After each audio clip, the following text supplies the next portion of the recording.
name is Dorina Papageorgio. I'm a faculty member in the departments of Psychiatry, Neuroscience, and Physical Medicine and Rehabilitation, and I'm the PI of the Investigational Targeted Brain Neurotherapeutics Lab here at Baylor and at Rice University in the departments of Electrical and Computer Engineering and the Neuroengineering Research Initiative.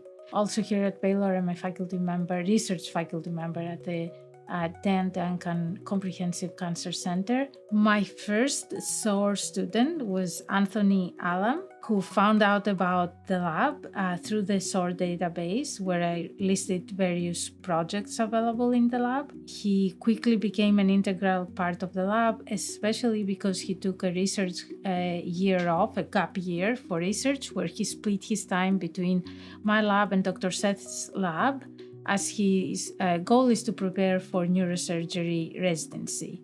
Coming into medical school, I had very little neuroscience background, almost zero, and I had very little computational background as well. But I knew those were things I wanted to do in medical school. And so while I was searching through SOAR, I actually found Dr. Papageorgio's lab, which kind of fit this bill, where she had both an aspect of neuroscience and computational aspects to it. And so this is why I kind of chose her lab. The main focus of my lab is to understand how the brain adapts after complex neurological injury or disease through rewiring of the pathways of the brain, and through that knowledge to turn this into treatment. We have built and developed a non-invasive individualized neuromodulation platform using brain imaging, AI, and other advanced computational methods. We turn our discoveries into treatments through our individualized neuromodulation platform. So patients who currently have no effective options, they can regain quality of life in the future. My project in the lab kind of focused on fMRI-guided neurofeedback. One of the projects I worked on was about tongue motor control.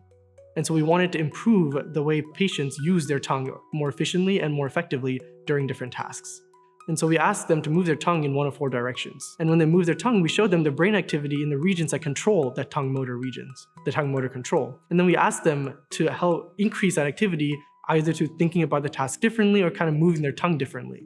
And over time, we were able to actually increase activity in those brain regions. And so the goal is that one day, if patients do have deficits in tongue motor control, hopefully through this rehabilitation process, they can actually regain control of their tongue more effectively and faster than traditional therapy methods.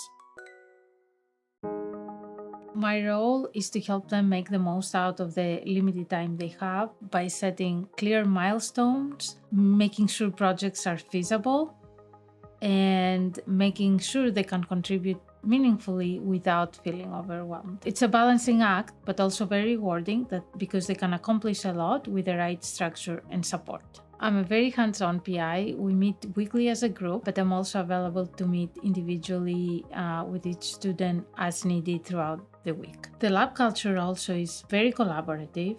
Students troubleshoot together, they co-author manuscripts. So this way, they not only grow as independent thinkers and researchers, but also they realize that science is a team sport, as it truly requires cross-disciplinary problem solving. I set goals around developing strong scientific skills like scientific analysis and interpretation of results, but also building them professionally, like presenting their work, writing abstracts, so that they can develop their CVs. Most importantly, I want them to leave the lab with the experience so that they can have the confidence to incorporate the clinical research into their career.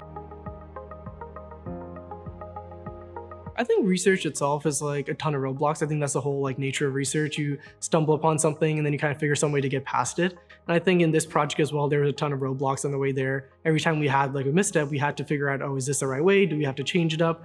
And I think that's the whole process of how research happens. And I think as we go through these roadblocks, you actually learn more about science than just going through it without anything at all. So I think in our project myself, as I was going through these roadblocks, I kind of learned different techniques to analyze data, different methods to show what the right answer is. And so I think overall, I think we kind of learned a lot more about the project through these roadblocks. I think Dr. Papageorgio has been very crucial. I think she's been very supportive of me the whole time, in terms of like showing me the right resources, helping me when I'm getting stuck, but also in just terms of professional development.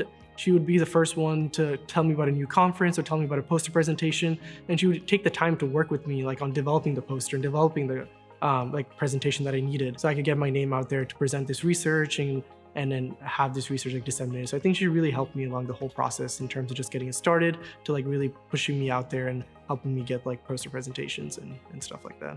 It has been truly rewarding to see our studies come to fruition, but also to see how the student CVs grow. Equally rewarding is when the students tell me how their experience in research shapes how they think about their patients and their future career. So I think the research that I did here will help me in my future career in residency or as a neurosurgeon. I think the skills you learn are very transferable, especially being able to communicate in a large research setting, having the methodical thought process of thinking through each different step, as well as just like being able to like work together as a big team. And I think those are skills that I'll carry on. As a clinician, every day you see these diseases, you see people being affected by these diseases, and naturally you're gonna have questions like, hey, can I do this better? Or is there something that can help this patient population that hasn't been thought of yet? And having that research background allows you to think about that differently and allows you to actually take the first step forward, collect the data, and start the process. And so even though you might not be the one finishing it, you can be the one starting it and getting it put forward as a question to begin with. I started working with medical students because truly this was because of the opportunity the SOAR program gave. But I also wanted to work with medical students because I wanted them to see how in our lab the research can be applied to patient care. Actually, I was skeptical in the beginning because medical students are very busy with their course load and clinical rotations and so on, but it has worked really well and they bring a great perspective to the work. They're committed and I think they really like the work, that it's so translational.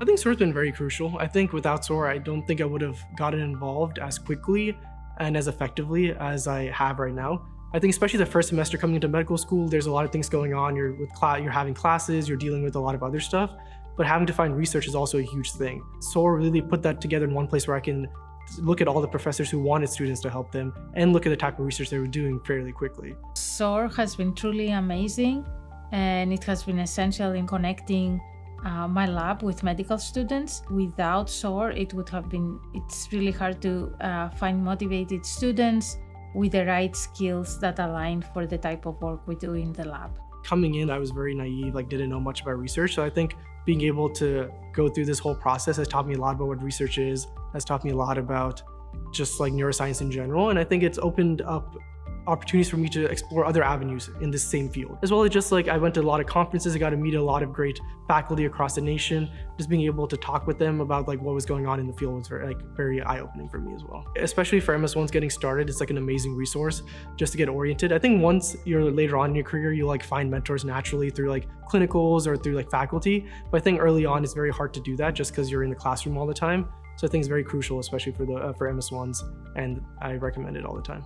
I'd just like to say how grateful I am for SOAR, as it creates opportunities for students to engage in meaningful research early in their career.